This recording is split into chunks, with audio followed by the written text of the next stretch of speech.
Welcome to Sanatan Gyan.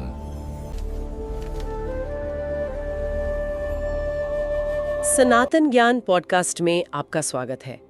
आज हम एक ऐसी कहानी की गहराइयों में उतरने वाले हैं जो किसी ब्लॉकबस्टर फिल्म से कम नहीं है। इसमें ड्रामा है, एक्शन है, एक बड़ा पारिवारिक झगड़ा है जो हाथ से निकल जाता है, और फिर आता है एक बिल्कुल ही अनोखा सुलह का तरीका। और ये कहानी हमें मिलती है महर्षि व्यासदेव द्वारा लिखे गए श्रीमद् भागवतम से। हम खास तौर पर इसके चौथे स्कंद के 7वें अध्याय को खंगालेंगे, जिसका नाम है दक्ष द्वारा यज्ञ का अनुष्ठान। ये सिर्फ एक कहानी नहीं है, बल्कि मैनेजमेंट, मनोविज्ञान और चेतना पर एक कमाल की केस स्टडी है, आप कह सकते हैं। बिल्कुल। तो सीन कुछ ऐसा है, प्रजापति दक्ष, जो उस समय के एक बहुत बड़े लीडर थे, एक शानदार यज्ञ का आयोजन करते हैं, लेकिन वो अपने ही दामाद भगवान शिव का अपमान कर देते हैं। नतीजा, शिव के गण वीरभद्र के नेतृत्व में पूरे यज्ञ को तहस नहस कर देते हैं और दक्ष का सिर काट दिया जाता है। एक तरह से एक बहुत बड़ा प्रोजेक्ट पूरी तरह फेल हो चुका है।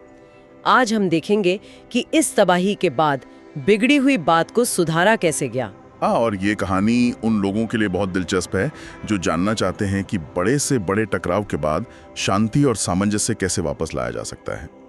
ये अहंकार, क्षमा और असलियत की प्रकृति पर एक मास्टर क्लास है। तो चलिए शुरू करते हैं। सब कुछ तबाह हो चुका है, देवता डरे हुए हैं और दक्ष मर चुके हैं। अब इस स्थिति को कौन संभालेगा? यहाँ एंट्री होती है सृष्टि के रचयिता भगवान ब्रह्मा की। वो भगवान शिव के पास जाते हैं, जो उस समय जाहिर है गुस्से में थे। और यहीं हमें कहानी का पहला बड़ा सबक मिलता है, भगवान शिव की क्षमा। ब्रह्मा जी उनसे शांति बनाए रखने की प्रार्थना करते हैं, और शिव, जिन्हें आशुतोष भी कहते हैं, यानी जो जल्दी खुश हो जाते हैं, वो मान जाते हैं। लेकिन उनकी बात बहुत गहरी है। वो कहते हैं कि उन्होंने देवताओं को जो सजा दी वो किसी बदले की भावना से नहीं दी। हाँ, ये बात मुझे बहुत दिलचस्प लगी। वो कहते हैं कि देवता बालिश हैं, यानी बच्चों जैसी बुद्धि वाले हैं, और वो बच्चों के अपराधों को गंभीरता से नहीं लेते।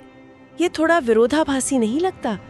एक तरफ तो वो इतनी बड़ी सजा देते हैं और दूसरी तरफ कहते हैं कि मैं इसे सीरियसली नहीं लेता। ये एक बेहतरीन सवाल है।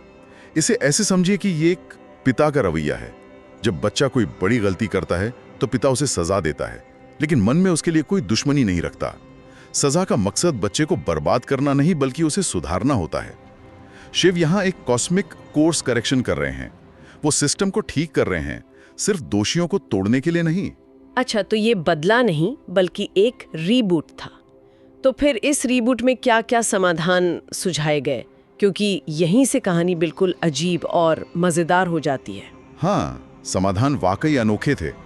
सबसे पहले दक्ष, जिनका सिर जलकर राख हो गया था, उन्हें वापस जिंदा किया जाना था। शिव ने कहा कि उन्हें एक बकरे का सिर लगाया जाएगा। एक मिनट, बकरे का सिर? दुनिया में इतने सारे प्राणी हैं, लेकिन बकरा ही क्यों? क्या इसका कोई खास मतलब है? प्रतीक के तौर पर बकरा किसे दर्शाता है? बहुत सही सवाल। पुराणों में प्रतीकों का बहुत महत्व है। बकरे को अक्सर काम, वासना और कभी-कभी आप कह सकते हैं मूर्खतापूर्ण अहंकार का प्रतीक माना जाता है। दक्ष ने यज्ञ वासना और अहंकार से प्रेरित होकर किया था, तो बकरे का सिर लगाना एक तरह से उनके अपराध की निरंतर याद दिलाने वाला था। यह एक हम्बलिंग एक्सपीरियंस था। उन्हें हमेशा याद रहेगा कि अहंकार का नतीजा क्या होता है। वाह, ये तो सिर्फ एक सजा नहीं बल्कि एक स्थायी सबक था। और बाकी लोगों का क्या हुआ? उनके लिए भी क्या ऐसे ही गहरे मतलब वाले समाधान थे? बिल्कुल। जैसे भक्त देवता, जिन्होंने शिव का मजाक उड़ाते हुए आंख मारी थी, उनकी आंखें फोड़ दी गई थी। उन्हें वरदान मिला कि वो अब से मित्र देवता की आंखों से अपना हिस्सा देख पाएंगे। मतलब अब उन्हें देखने के लिए किसी और पर निर्भर रहना होगा। उनका अकेला घमंड टूट गया। और पूषा देवता, जिन्होंने अपने दांत दिखाकर शिव का उपहास किया था, उनके दांत तोड़ दिए गए थे। उन्हें कहा गया कि अब वो या तो अपने शिष्यों के दांतों से चबाएंगे, यानी दूसरों पर निर्भर रहेंगे, या फिर सिर्फ पिसा हुआ चने का आटा ही खा पाएंगे। और भृगु मुनि, जिन्होंने अपनी दाढ़ी पर ताव देते हुए शिव के अनुयायियों को श्राप दिया था, उन्हें क्या मिला? मुझे लग रहा है कि उनकी दाढ़ी के साथ कुछ हुआ होगा। एकदम सही पकड़ा। उन्हें बकरे की दाढ़ी मिली। जिस दाढ़ी पर उन्हें इतना घमंड था, वो अब एक मजाक का पात्र बन गई। ये सारी सजाएं शारीरिक होने के साथ साथ मनोवैज्ञानिक भी थी, जो सीधे अहंकार की जड़ पर वार करती थी। ये तो कमाल है। लेकिन अब हम कहानी के उस हिस्से पर आते हैं जिसने मुझे सबसे ज्यादा सोचने पर मजबूर कर दिया है। दक्ष को बकरे का सिर लगा दिया गया, मतलब उनका मस्तिष्क, उनका ब्रेन अब एक जानवर का था। लेकिन जैसे ही वो होश में आते हैं, वो भगवान शिव की एक बहुत ही सुंदर और गहरी स्तुति करते हैं। ये कैसे मुमकिन हुआ? एक बकरे का दिमाग तो ऐसा नहीं कर सकता। और यहीं पर श्रीमद् भागवतम एक ऐसा विचार सामने रखता है जो हजारों साल बाद भी बहुत आधुनिक लगता है। श्रीमद् भागवतम के तात्पर्य में समझाया गया है, और यहाँ तात्पर्य का मतलब सिर्फ शाब्दिक अनुवाद नहीं, बल्कि श्रीला प्रभुपाद द्वारा दी गई गहरी व्याख्या और संदर्भ है कि असली चेतना और बुद्धि मस्तिष्क में नहीं बल्कि आत्मा में होती है।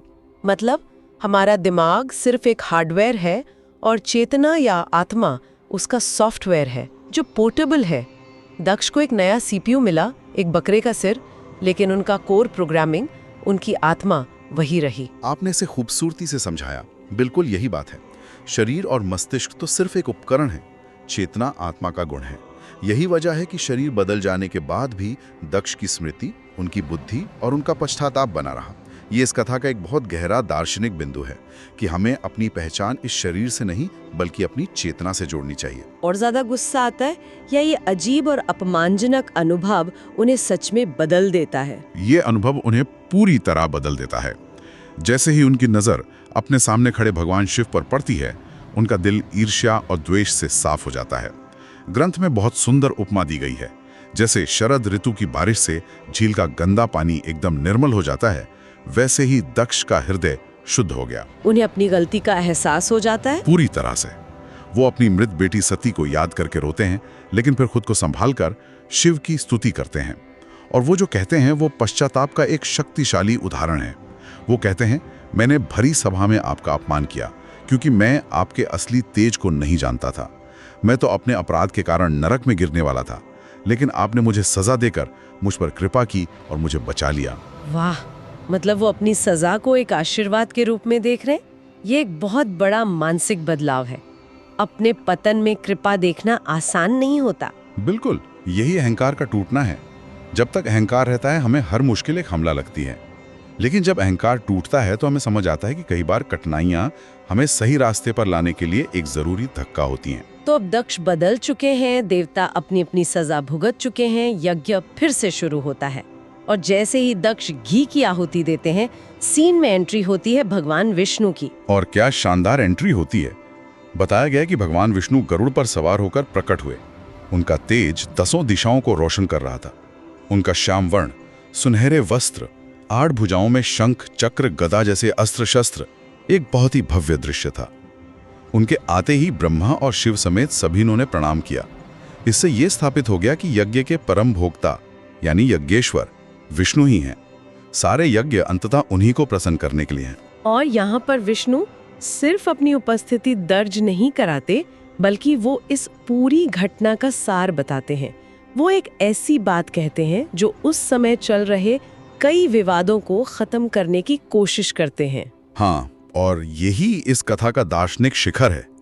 भगवान विष्णु दक्ष समेत सभी को समझाते हैं। वो कहते हैं, मैं, ब्रह्मा और शिव, हम तीनों इस जगत के परम कारण हैं। जो अज्ञानी है वही हम तीनों में भेद देखता है। वो सोचता है कि ये तीनों अलग अलग और स्वतंत्र हैं, लेकिन असलियत में ऐसा नहीं है। बिल्कुल नहीं। विष्णु कहते हैं, जो ज्ञानी है वो हम में कोई भेद नहीं देखता और वही सच्ची शांति को पाता है। ये अचिंत्य भेदाभेद तत्व का सिद्धांत है। ये सुनने में थोड़ा मुश्किल लगता है। अचिंत्य भेदाभेद तत्व, इसका मतलब क्या है? ये एक विरोधाभास जैसा लगता है कि कोई चीज एक ही समय पर एक भी हो और अलग भी हो। क्या इसे समझने का कोई आसान तरीका है? जैसे क्या ये पानी, बर्फ और भाप की तरह है? तीनों हैं तो H2O, लेकिन उनके रूप और काम अलग अलग हैं। एक बहुत अच्छी मिसाल है। सिद्धांत यही है। सृष्टि की रचना, पालन और संहार के लिए एक ही परम शक्ति 3 अलग अलग रूप लेती है। ब्रह्मा, विष्णु और शिव। उनके काम अलग हैं, उनके गुण अलग दिखाए जाते हैं, लेकिन मूल रूप से वो एक ही परम सत्य हैं। जैसे एक ही इंसान घर में पिता, ऑफिस में बॉस और दोस्तों के साथ दोस्त होता है।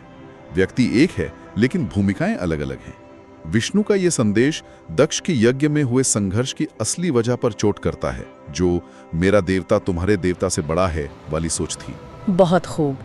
तो इस पूरी कहानी से, जो तबाही से शुरू होकर इतने गहरे ज्ञान पर खत्म होती है, हम आज के जीवन के लिए क्या व्यवहारिक सीख ले सकते हैं? मुझे लगता है सबसे पहली सीख है संघर्ष के समाधान का तरीका। शिव का उदाहरण हमें सिखाता है कि किसी को सही करने का उद्देश्य सुधार होना चाहिए, बदला नहीं। जब हम किसी को फीडबैक देते हैं या किसी की गलती सुधारते हैं, तो हमारा इरादा उसे नीचा दिखाना नहीं, बल्कि उसकी मदद करना होना चाहिए। दूसरा शायद अहंकार को संभालने के बारे में है। दक्ष को सचमुच अपना सिर खोना पड़ा, तब जाकर उन्हें अपनी गलती का एहसास हुआ। हमें अपनी जिंदगी में इतना बड़ा झटका लगने का इंतजार नहीं करना चाहिए। विनम्रता और अपनी गलतियों को स्वीकार करने की हिम्मत हमें बहुत सी परेशानियों से बचा सकती है। तीसरा और शायद सबसे गहरा सबक हमारी अपनी पहचान के बारे में है। दक्ष को बकरे का सिर मिला, पर उनकी चेतना वही रही। यह हमें याद दिलाता है कि हम सिर्फ ये शरीर, हमारा पद, हमारी शक्ल सूरत या बैंक बैलेंस नहीं है। हमारी असली पहचान हमारी चेतना है, हमारी आत्मा। हमें बाहरी चीजों से अपनी कीमत आंकने की बजाय अपने अंदरूनी विकास पर ध्यान देना चाहिए। ब्रह्मा, विष्णु, शिव की तरह ही दुनिया में अलग अलग लोग, अलग अलग विचार और रास्ते हैं। अगर हम उनमें मौजूद बुनियादी एकता को देख पाएं, तो ईर्ष्या, नफरत और मुकाबले की भावना काफी हद तक कम हो सकती है।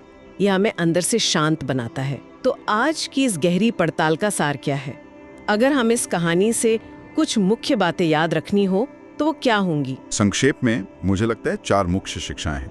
1, असली ताकत सजा देने में नहीं, बल्कि सुधार के इरादे से क्षमा करने में है। ये एक कॉस्मिक रीबूट की तरह है, विनाश नहीं। 2, आपकी पहचान आपका हार्डवेयर मतलब शरीर नहीं, बल्कि आपका सॉफ्टवेयर यानी चेतना है, और ये सॉफ्टवेयर पोर्टेबल है। 3, कभी-कभी जीवन की सबसे बड़ी सजा या अपमान हमारे लिए सबसे बड़ा आशीर्वाद बन सकता है, अगर हम उससे विनम्रता का सबक सीख लें। और 4, सतह पर दिखने वाले मतभेदों के नीचे एक गहरी एकता छिपी है, उसे पहचान लेने से ही असली शांति मिलती है। यह कहानी दिखाती है कि कैसे राख से भी एक नई और बेहतर शुरुआत हो सकती है, कैसे अहंकार के गिरने के बाद ही ज्ञान और भक्ति का उदय होता है। दक्ष का पहला यज्ञ अहंकार पर आधारित था और नष्ट हो गया, लेकिन दूसरा यज्ञ ज्ञान और विनम्रता पर आधारित था और सफल हुआ। आज की चर्चा को समाप्त करते हुए एक विचार सबके लिए छोड़ जाते हैं। जिस तरह दक्ष को एक नया सिर मिला, एक बाहरी पहचान मिली, लेकिन उनकी भीतरी चेतना वही रही। हम भी अपने जीवन में लगातार बाहरी बदलावों से गुजरते हैं, नया पद, नया रिश्ता, बदलती हुई शक्ल। सवाल यह है कि क्या हम इन बाहरी बदलावों को अपनी भीतरी शांति और चेतना पर हावी होने देते हैं? इस पर जरूर सोचिएगा। अगली बार फिर मिलेंगे एक और दिलचस्प विषय की गहराइयों में उतरने के लिए। धन्यवाद।